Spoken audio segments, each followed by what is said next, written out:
Hello there, I'm K-Ball, and welcome to Human Skills, where I interview tech industry leaders about all the non-technical skills that go into success in the tech industry. Jason Reid started his career in the defense industry, handling servers and software for Lockheed Martin. He moved into data engineering in the early 2010s and then on up into leadership, becoming a director of data science and engineering at Netflix, and now the co-founder of Tabular, a data automation platform. Our conversation went in a bit of an unexpected and serendipitous direction. We started talking about what makes for a good team environment and realized we both have had experiences with teams that just seemed magical, hard to predict, filled with intangibles, but the best experiences of our working lives. We covered a range of other topics, deliberate practice, transitioning to leadership, and more, but we kept coming back to this question of magical teams, what made them magical, and how we're both searching in our careers to find or create that experience again. Please enjoy this interview with Jason Reid. Jason, welcome to the show. Thank you. Glad to be here. Thanks for having me. Yeah, I'm excited to have you. Why don't we start? Do you want to introduce yourself a little bit? Just give us some of your background and how you came to care about these things that I've been calling human skills. Very good. So my background is in sort of classical software engineering. I did computer engineering undergrad and biochemistry. That's not super relevant anymore. Didn't ever end up using that. But I spent a good chunk of my early career, first 10 years or so, at Lockheed Martin. So one of these big sort of defense contractor gigs, everything from installing and operating servers in server rooms when those were a thing, to building out various tooling, software tooling across Lockheed and Lockheed's programs. I left there finally and went to a mobile advertising startup, which is where I really moved into the sort of data space. This was early Hadoop days, so I got sort of introductions to that whole tech space. And that ultimately led me to Netflix, where I spent 8 years, first as an NIC, just doing all things data engineering, and ended up sort of overseeing data engineering function broadly at Netflix before I left. And the last 2 years I have spent as a co-founder of a data infrastructure company called Tabular, based around an Apache Iceberg project that we open sourced from Netflix. So that's been the journey. And I've gone in and out of various roles in my career, from very hands-on keyboard, heads down engineering work, through leading teams of teams, and then also more sort of staff engineering, architectural, cross-functional kinds of roles, which were highly technical, but very little actual engineering, and mostly about managing cross-team relationships and priorities. So, I've certainly found in my career trajectory that the human skills side of all this software building and product building ends up being the bulk of the skills that I need to be successful in my day-to-day from here on out. Yeah. I'm curious, have you seen through lines through that process and through what sounds like very different types of companies along the way? Yeah, absolutely. On the one hand, like, building software products is kind of the same everywhere, right? We've, as a discipline, found out that you have these units, these teams, right, which are roughly between 6 and maybe 15 at the most people. They're mostly comprised of engineering, maybe some product, maybe some design type of folks, maybe some project management ish stuff. Whether you're using various techniques for software development lifecycle, they all ultimately are trying to get the same things done. And at larger companies, you have lots of those little teams, and so those inter-team interactions may become more important. But the bulk of the work happens inside those little pods. And I think, regardless of the role that I've been in, understand the dynamics of those little pods is the most important thing. And then understanding the cross-pod dynamics becomes, important as you get to larger leadership roles. But figuring out how those little groups of individuals work together is, I think, really important to, no matter what you're building, what kind of software you're building, if you're building, streaming video or whatever, mobile advertising or data infrastructure, it kind of all does feel the same on that level. Yeah. So, I've been on many of those little pod teams, and each one has its own kind of unique flavor to it, though there, as you highlight, there are lots of commonalities. How, imagine you were going into a new one of those, how would you figure out the dynamics on that pod? Yeah, that probably isn't that much different than walking into any new group of people that's achieving some task, right? There is what are the norms, right, of this group? How does this group communicate? How transparent are they? How direct are they in their communications? How indirect are they? How much collaboration is expected versus how much is I take my marching orders and I go to my work and I come back for my next task. All of them are on a spectrum across those questions, right? And so it's just to figure out, okay, where is this group on the spectrum across a number of those dimensions? How much of it is organically sort of bottoms up driven versus a very strong manager or leader or tech lead that's heavily sort of driving top down a little bit. But it's all spectrums, and all these groups, in my experience, fall across that spectrum, and it's really understanding where that group is, and then there are definitely opportunities that I've seen where you can be successful as a pod. I think in any place along that spectrum, there are probably combinations which work better than others, and so I think the job as software managers of these pods is often to not necessarily force the group into being on the spectrum where you think they should be, but making sure that the combinations that they're working across are actually effective, and match the personnel of the group, right? Like that also happens where the group wants to operate in a certain way, but one or two folks just like really can't operate at that level of, say, direct communication, and it's just it's a bad match, and figuring out how to reconcile those kinds of situations. I think that's a really key point, which is that, you know, when you're looking for a job or you're joining a team or whatever, it's not a stack ranking. It's a matching type of thing, right? Like the things that you are good at and the type of environment you enjoy are going to be different than someone else. How do you personally go about identifying where you're going to match well? Yeah, that's probably a lot of self-awareness, a lot of trial and error, right? Being honest with yourself about what's worked and what's not. If you work in these little pods long enough, I think almost everybody I've talked to can think back through their career, even if that career is only 5 years long, but certainly as it gets longer than that, and they can point to pods that they were extremely happy in, at least from their perspective, were performed and operated in a super healthy way, and they have counterexamples as well. But I feel like we're at some point become like we're constantly chasing getting back into one of these environments that we've had, for some fleeting amount of time that which felt so great. And it's always a bit fleeting, and you kind of know it, like it's not going to last forever because change is inevitable. So when you're in one of those situations, you just relish it and you hope it lasts for as long as it can. And when you're not in one, you're always just trying to get back to one. So I feel like that's the sort of the cycles of career and software development. And yeah, how to know if you're going to be one of those things, I think that's incredibly hard. I think you can have a sense of the types of groups you're going to match with. Like for me personally, I'm like a highly collaborative person. I want interactions. I want shoulder taps. I want us to whiteboard everything and talk through it.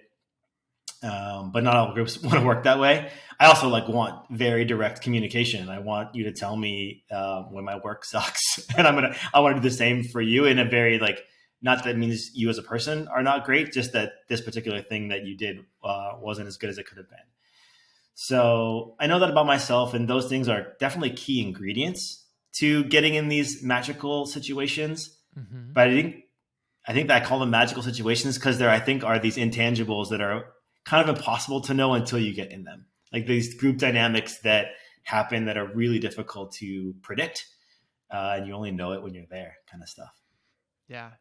It's funny because you say that, and I think back and I can immediately point to two situations in my career. I'm like, oh, yeah, that one was magic. Why was it magic? I'm not sure, but it was magic.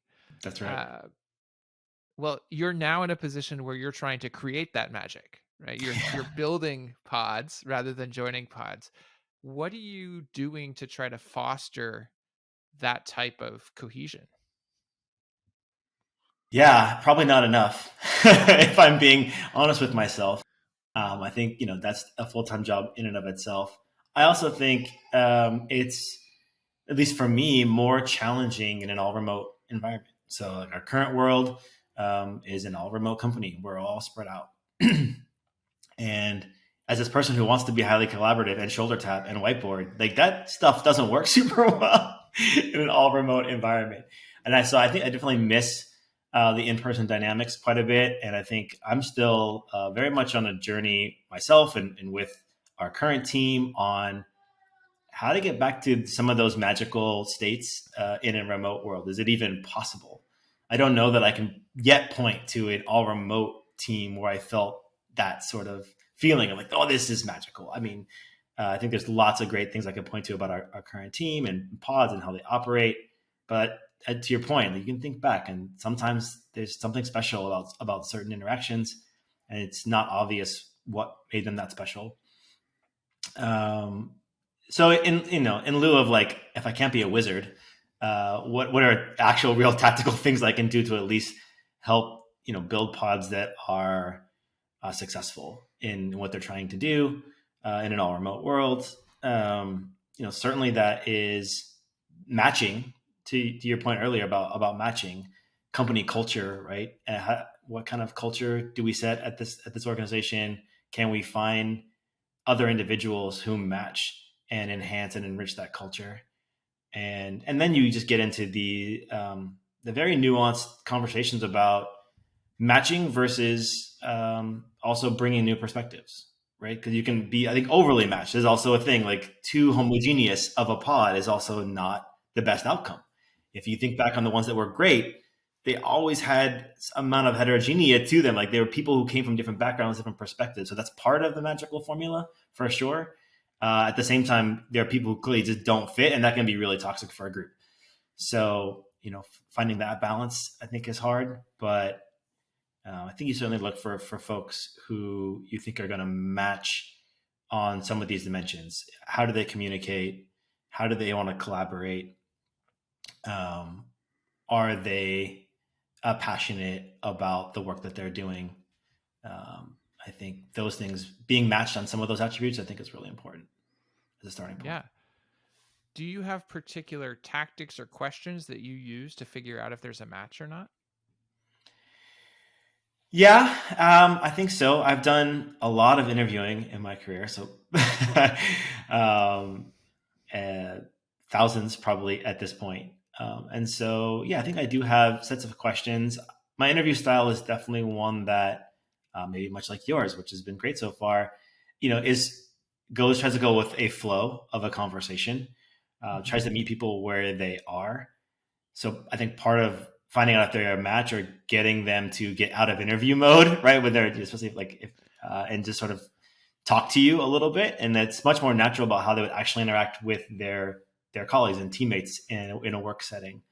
So getting them to sort of put the defenses down a little bit and um, relate to you in a much more natural way they would in an everyday scenario is part of that story. And usually, I think getting them to talk about topics or experiences that are very familiar to them helps a lot, right? Mm-hmm.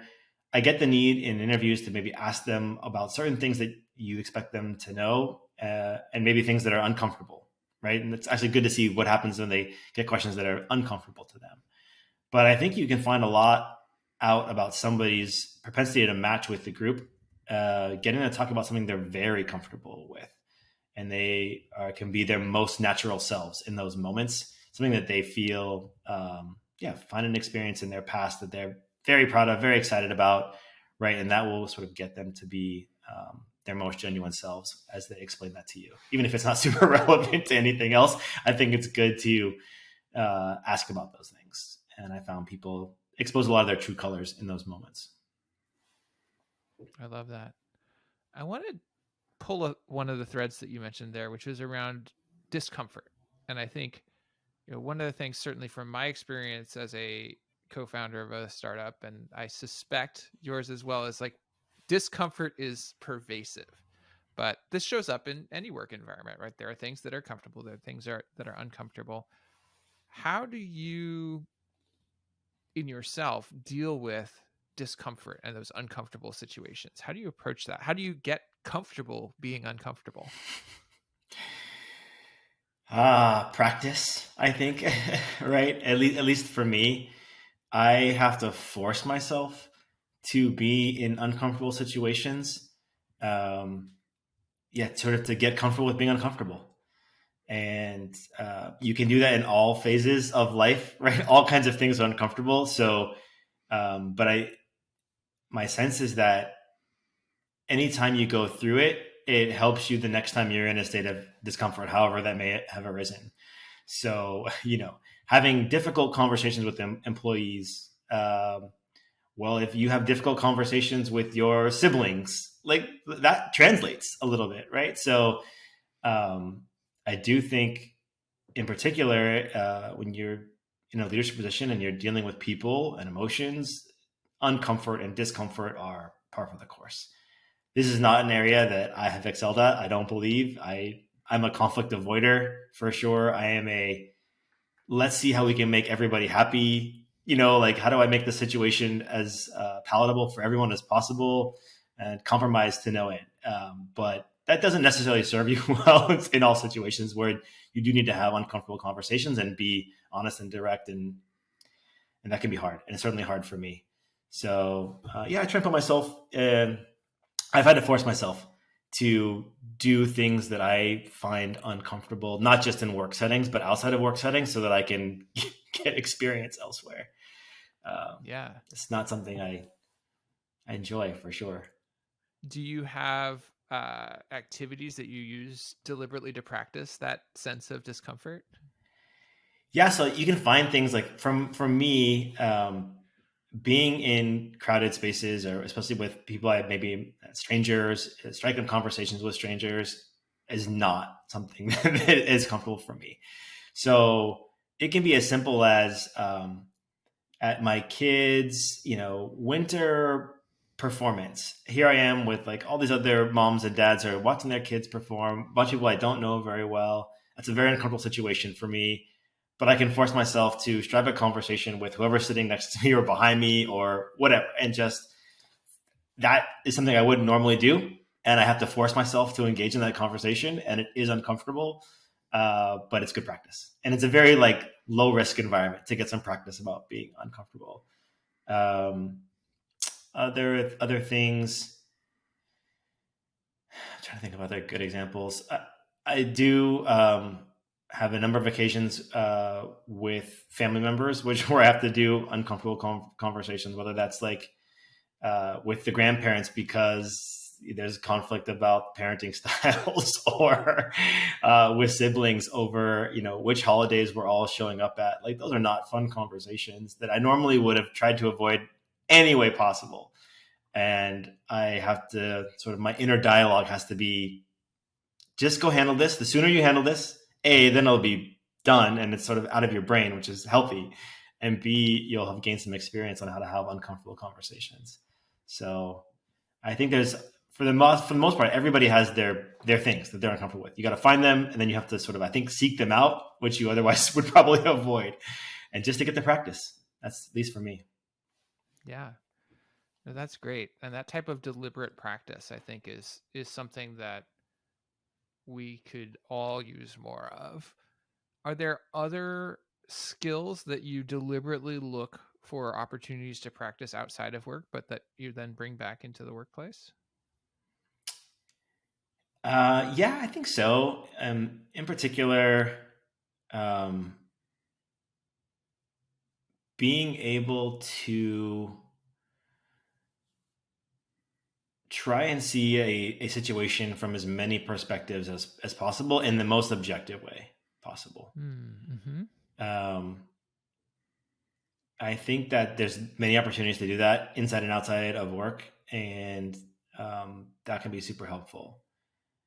Like even with my kids, sometimes they'll come home and they'll be complaining about something that happened at school, and like, hey, let's go through an exercise of like looking at this from as many perspectives we can. What do you think the teacher thought about this, or what do you think your friend thought about this? And like, let's put ourselves in their shoes and let's just talk through it.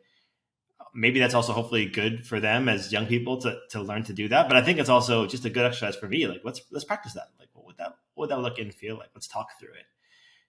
There's lots of opportunities to do that, and I think that getting good at seeing a problem from multiple perspectives and being able to put yourself in somebody else's shoes, those cliche things, but I think they're really important when it comes to leading teams and just working with people in general, um, without necessarily compromising on things that are important to you or important to the team's success. So it's okay to see things from many perspectives. I think it's still important and necessary if you're like especially leading a team, that you have to find ways to go forward and be successful, right? And there's Yeah. things you can't compromise on. Well, and that raises another kind of interesting topic, which is around decision making, especially as, and I resonate with this a lot. I'm a people pleaser. I'm a little conflict avoidant, but as a leader, you got to make sure decisions happen. Do you have frameworks or approaches you use to help make decisions happen? I don't know that I have any good frameworks per se. Um, I am definitely guilty of sitting on decisions too long.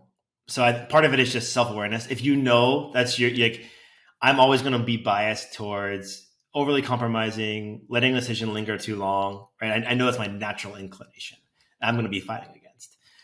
So part of it is just saying, hey, fight your natural inclination here and make a decision. The chances that you are erring on the other side of that, where you're being overly aggressive, you're making decisions too soon, you're being sort of too top down, are very unlikely given my predispositions. So I should probably push in that direction as much as I can, and knowing I'll probably end up in a pretty good state. I'm probably also still going to err on the side of being overly indecisive, because we can't fight who we are to a real degree. And maybe that's a good lesson broadly. It's like, know thyself, right? Yeah. Like, you know who you are. It's unlikely you're going to be able to fight those things. And that's not necessarily a bad, like, you should embrace who you are. But if you know your tendencies, you can push yourself, again, out of your comfort zone a little bit, knowing that's probably the place you're probably going to end up in a healthy place. And then seek feedback on that, right? As frequently as you can, to make sure that you're not erring on one side or the other too much. And if you get a lot of conflicting feedback, you're probably about right. Because no one's going to be happy generally, right? Like, no one's ever like, and they shouldn't be like that, especially across a broad group, right?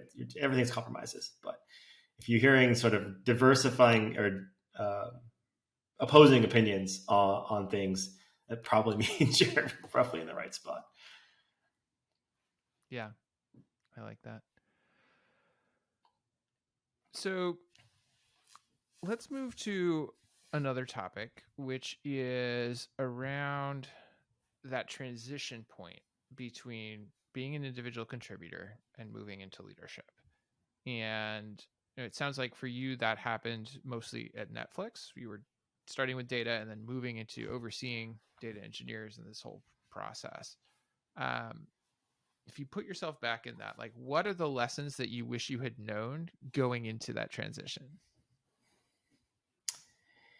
Yeah, I think probably the biggest one for me was, and they're related, I guess. There's two and they're related. It is, in order to you can be more effective by letting go of more things. Like, as a leader, the more things that you can let go of, that you can not be directly responsible for, actually increases your ability to be an effective leader and to get a group of people to get more things done. And that's very contrary to individual contributor, where it's just like, the harder I work, the more I will get done. And it's a very like 180 mindset to be in. And that was a very difficult transition as somebody who like prided myself and, on the stuff that I could get done, which sort of like makes you stand out, which is a weird thing about how we raise our top performing ICs to be leaders, but it's a slightly different conversation, because like, it doesn't actually match up very well. And the second part of that is related is like how I would get job satisfaction, how I would be satisfied with the work that I was doing, how I could look back on my days and feel good about what I had accomplished when it wasn't me directly accomplishing these things and getting these things done. So those two transitions were really hard, continue to, I think, to be difficult for me. And maybe I should have known that going in, but it actually wasn't maybe as obvious as it should have been in hindsight, that was going to be the case. So yeah, that one's a tough one for me. Yeah. Well, let's start with giving things away. I feel like there are many ways you could give things away, and possibly not all of them are going to lead to you being more effective as a leader. So how do you think about that delegation process? Yeah, that's fair. It's not as if you just throw things over the side and it'll come back done. Yeah, I think the analogy here, which is overused but was relevant for me, is how I approached coaching, and it was easier. So I had played collegiate athletics as a volleyball player, and then I did a bunch of coaching young people throughout my career as well. And there it was easy. My playing career was over. I was clearly a coach now, and so I was, getting satisfaction and evaluating performance on the performance of the team. And so I didn't have this like weird thing where I was one who should be out there playing, because that wasn't even, wasn't an option. And so when I was thinking about it through the coaching lens, it was, how do I ensure that I take the strengths, right, of all the players, combine them in a way that as a group, right, that we are better. I think it's super cliche stuff, but I think still very true things. Like, how are we better together than we are as individuals? And so that means playing to our strengths, all of our strengths, and making sure that people are in positions which allow them to leverage their strengths, and then hiding our weaknesses to the best, of our ability, like letting other people's strengths cover our weaknesses. And so those don't get exposed. And when I came to leading, teams of engineers through a similar lens, it worked relatively well for me. It got a lot better. And so in thinking through, like, I'm not going to be the one doing this stuff. How do I make sure that I set up and break out the work such that, people are playing to their strengths, mostly covering their weaknesses. At the same time, just like as a coach, you are expected to help everybody on the group improve, right? Part of your team success is everybody improving. So it's not about hiding weaknesses and pretending they don't exist. It's about, covering them, but also closing those gaps over time, right? So those weaknesses don't exist anymore. And it's about taking strengths and doubling down on them and making them even bigger strengths. So all those things are still true. And, I think those same principles certainly apply when leading teams of people through, for software engineering, at least. Yeah, no, I love that. I think many of us, when we first transition to managers, have this exact challenge. And when you start doing a good job of that, then comes the question of, okay, well, what am I still doing? What is my job if I've successfully given away all of my pieces? Yeah, it starts to become growth of all these individuals, right? And setting them up for greater levels of success, whether that's turning them into leaders in their own right, so helping coaching them through that transition, which I was fortunate to have some folks who had already been through the transition who helped me quite a bit, or whatever it is that they think they want to do in their own careers to improve. And that's a very different kind of output, very, very much more difficult to measure. And also, like, you don't have necessarily direct control of some folks. Like, they go through different phases of their careers where they want to be really in growth mode, improving, learning. Maybe they're really aspiring to get to a manager role or something of this nature, and they're looking to you to help them through that. There are other times in your career, and I've had these times myself, where I just needed to show up, be a productive member of the team, get my stuff done, collect my paycheck, because that's the way the world works. I had many other things outside of my job, which were where my extra energy was going. And I wasn't looking for a manager at that point in time to like push me I was in a comfort zone and I wanted to stay in that comfort zone for work because I was dealing with other stuff. Maybe I had a baby or whatever it might have been. And Young so, kids, beginning of the pandemic, you're like, all right, yeah, right. get Like, it this done in as little time as possible. yeah, and it's okay for people to like put it in cruise control sometimes, provided they're still being productive members of the team. So, recognizing where people are at in their journey, and it's there's ebbs and flows, and then meeting people where they are that do need that extra attention or mentoring or coaching because they're in a place where they really want to improve. Um, so yeah, very different styles of execution, and very different output parameters that you're measuring yourself against, and ones that are more difficult for sure. Yeah. Well, and you talked about satisfaction as well, of like, how do I derive satisfaction from that? How do I motivate myself if the thing that was motivating me was getting down in the data or getting in the code or something like that? So how did you find to motivate yourself? That's a great one. It goes back to this know thyself, which I said before, which is, if I am somebody who was highly motivated and got a lot of satisfaction out of my ability to produce as an individual, how does that going to translate? And it doesn't very well, to be perfectly honest. I think I have to trick myself at times into getting satisfaction from new places that aren't as natural. I think I would still probably get more satisfaction out of like me being able to like directly produce stuff, even if that doesn't scale very well. So you think you have to trick yourself a little bit. I think there are lots of people who actually naturally get satisfaction out of watching other people be successful. And those people are probably great at being leaders. So kudos to them. If you're not one of those people, and I don't think that I am, I think you get to find other ways to get motivated and be satisfied in your job. I think otherwise you end up being a really terrible leader and a terrible manager if you're just constantly unhappy because you're not getting satisfied in your own job. And I've definitely seen that play out, right? I think some managers, not necessarily they're bad managers, but they're just not happy, right? They aren't happy being managers, and that's not good for anybody either. So I don't want to be that person. I do get a ton of satisfaction out of just interpersonal relationships. So as much as I love like producing software or what have you, I also just love building strong relationship with people. Like I'm somebody who probably has a smaller number of strong ties versus a lot of weak ties as my sort of my social network goes. And so building deep ties with individuals is something that I do get a lot of satisfaction out of. And so I think I definitely draw upon that as a natural thing that I enjoy and feel good about. And then beyond that, I think it's being a lot more patient in the sense that those results do come eventually. Like those outcomes definitely happen. And you can't maybe say you were directly responsible for them because it wasn't your hands on keyboard. And this is the most true, by the way, of like staff eng roles in my experience.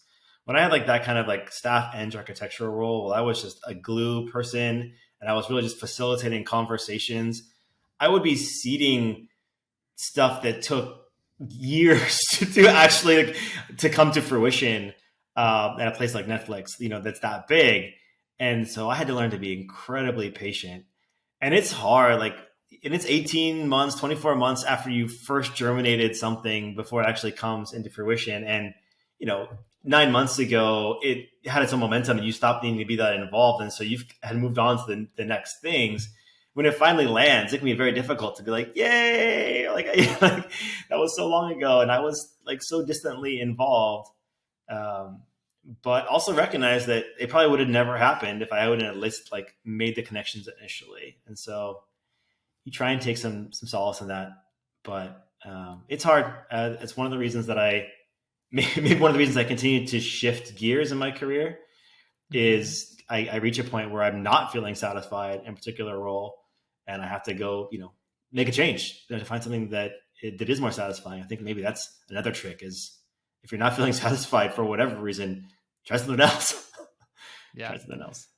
Well, and what you highlight there is it's not just management roles that run into this, right? Like if you're a senior level IC, right? Sorry, I should say a staff level or higher IC, a lot of your work is indirect and is making connections, is planting seeds, is starting movements that will play out over a much longer term. Do you have any kind of ways that you think about what are the natural timeframes for different types of work and how you might identify that, or remind yourself, when you're doing something, you're like, man, why am I not feeling the satisfaction? Oh, right. It's because this is a 18-month time frame, or that type of thing.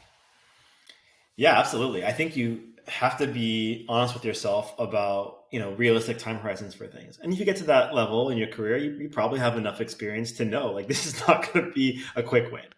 And if it's a quick win, it's probably not the thing you should be spending your time on, honestly, right? You should be spending your time on more strategic things. I will say that selfishly, maybe, in terms of like job satisfaction, I snuck in quick wins here and there, like little dopamine hits for myself, right? Like, Totally. I found myself like, sometimes I would catch myself getting down and I'd be like, why am I down? I haven't shipped anything recently. Okay, let me go find a problem that I can fix in 2 hours. Exactly. Right. I think you do need that. So giving yourself quick dopamine hits is probably healthy. It keeps you sustained for those longer strategic initiatives and efforts, which you oftentimes may never even see the fruits of. I feel like I still hear about things landing at Netflix that I started, I've been gone 2 years. So, that's just part of the job. Yeah, I think setting expectations for yourself is a big part of it. And having a mentor who can also, as you're transitioning, who can help you understand that. I had the benefit of that. I try to give that benefit to other people who came after me into similar roles. Like, look, just so you know, right? Like, satisfaction is going to feel a lot different. It's going to come way more delayed, with less fanfare, and your patience level for it is going to have to be super high. But you should also understand that you can have a very outsized impact, on those very strategic, long game situations. So if you tie it back to impact and size of impact and amount of impact, that helps. That helps. Yeah, it's like the lever, right? Like if it's a short lever, it moves it very quickly. If it's a long lever, like I got to move it a long way, but gosh, I can lift a lot down the road. That's exactly it. Yep, exactly it. So you detoured a little bit in there into happiness, and you kind of had this comment that, oh, they might be a fine manager, but they're unhappy all the time. But I actually feel like being able to manage your own emotions and be happy and other things is a key part of being able to lead people.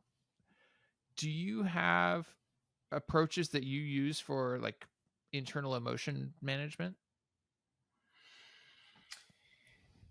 Yeah, I'm sure there's always ways that we could do better. I I think naturally am a pretty steady, pretty happy, optimistic person by nature. So I think I have naturally inclined in a way that works. So that helps. And then on top of that, I certainly lean on like my partner a ton. We have a fantastic relationship, thank goodness, and they help me stay uh, happy, or at least a place where I'm able to talk through situations that are affecting me negatively to help sort of right the ship. So that support network, whatever that support network might be, like any human, those support networks are super important, and ones that are outside of work. I mean, you need your in work support network for sure, but you definitely need your out of work support network. That can be in the house. I have some great friends as well, right? That I lean on.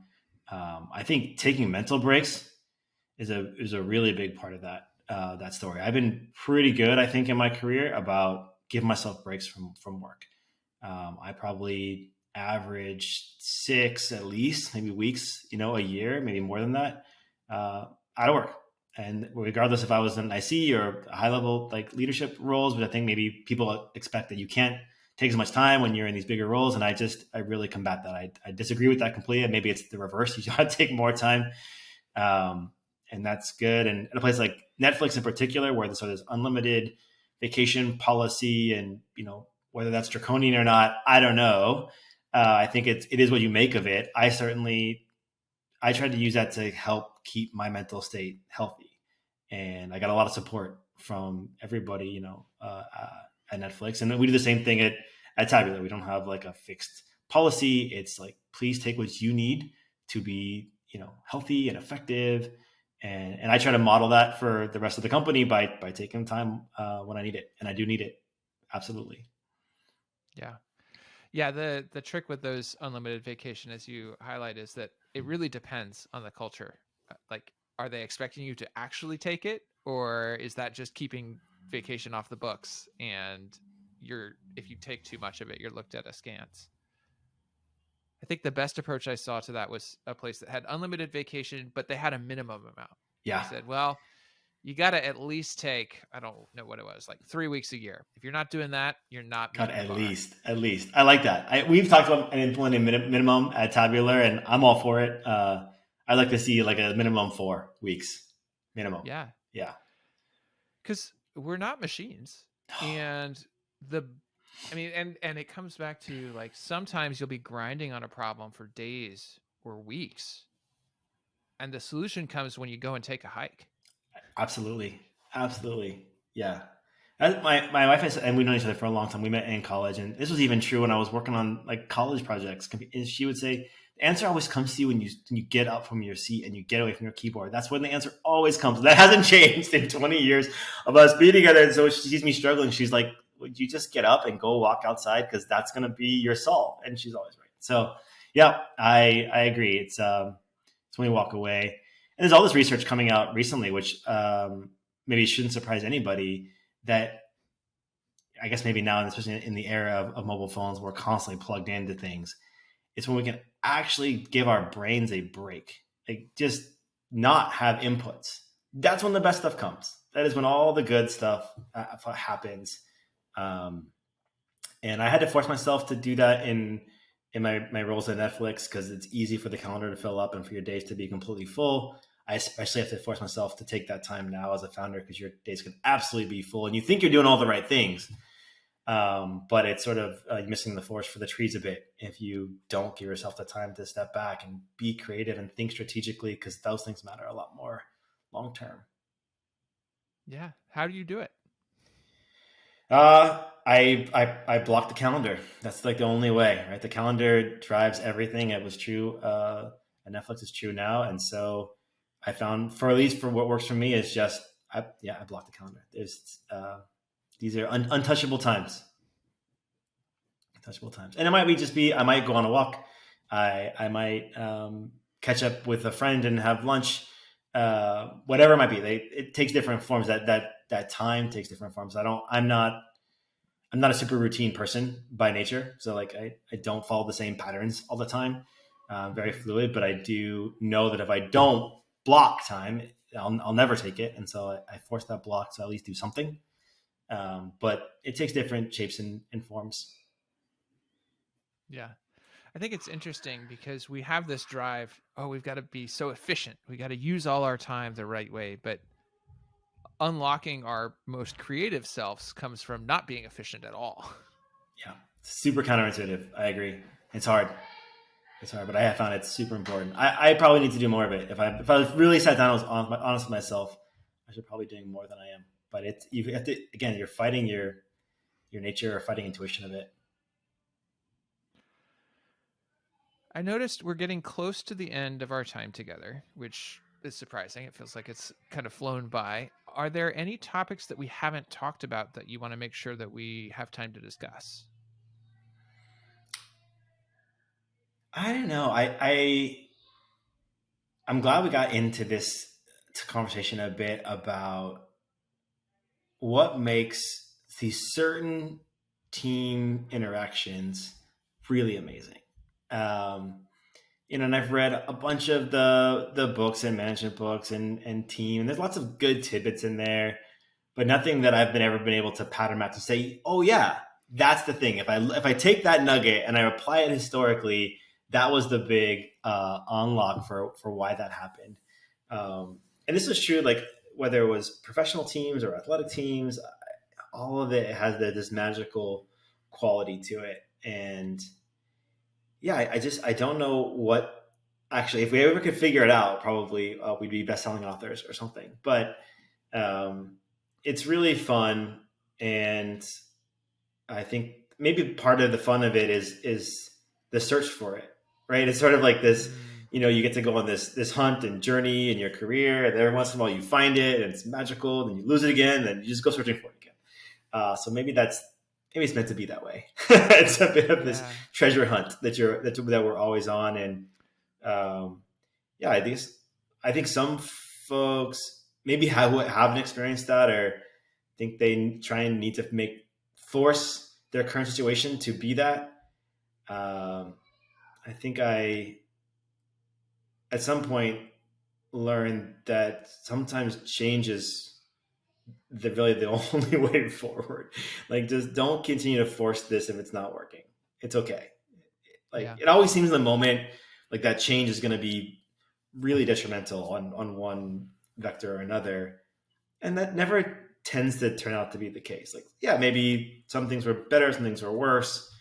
Sometimes it's great, sometimes it's awful. But yeah, I think I've learned to be less afraid of change, even when things seem like they're going well.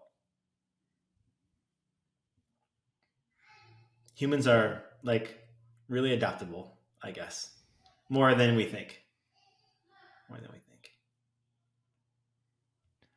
Yeah, I was trying to think about like what is the common thread between those magical experiences. The closest thing I've come to is it's particular people where for some reason with that person it's easy to get in that like whiteboard style vibe where you're just bouncing off of each other from idea to idea to idea that it's contagious. I have a few people that I've worked with that were like where we would have that type of interaction, and they're the people on my list where I'm like, okay, if there's ever not another opportunity where you have a there's a job working closely with you, I will go to just for that. you know um and I don't know if the magic will repeat. I haven't actually had that play out yet, but Yeah, I it certainly is makes it more likely. I don't know that it repeats. I've not surprisingly, like in a current company, as we're sort of building a company from the ground up, we've recruited a lot of people from our network, people from the teams where we had those magical interactions, like as much as we could. And not to say that the current ones aren't also amazing, but it's also not the same. It just yeah. change is the sort of inevitable piece. We're all different people now than we were when we last worked together. We're in different places in our lives. Even just swapping out, one individual for another, can change the dynamics of things. Um, I think there's a higher likelihood that you'll enjoy that experience, but that final magical bit is elusive. It's elusive. Um, Absolutely. even within the same group, even if you don't make any changes, is it just time or the business, priorities change, or that can shift it? Yeah, it may be like those people on that project at that time in your lives, and that combination was what made it magic. I think so. I think it's just there's the very special ingredients that have to all line up just right, and it's cool.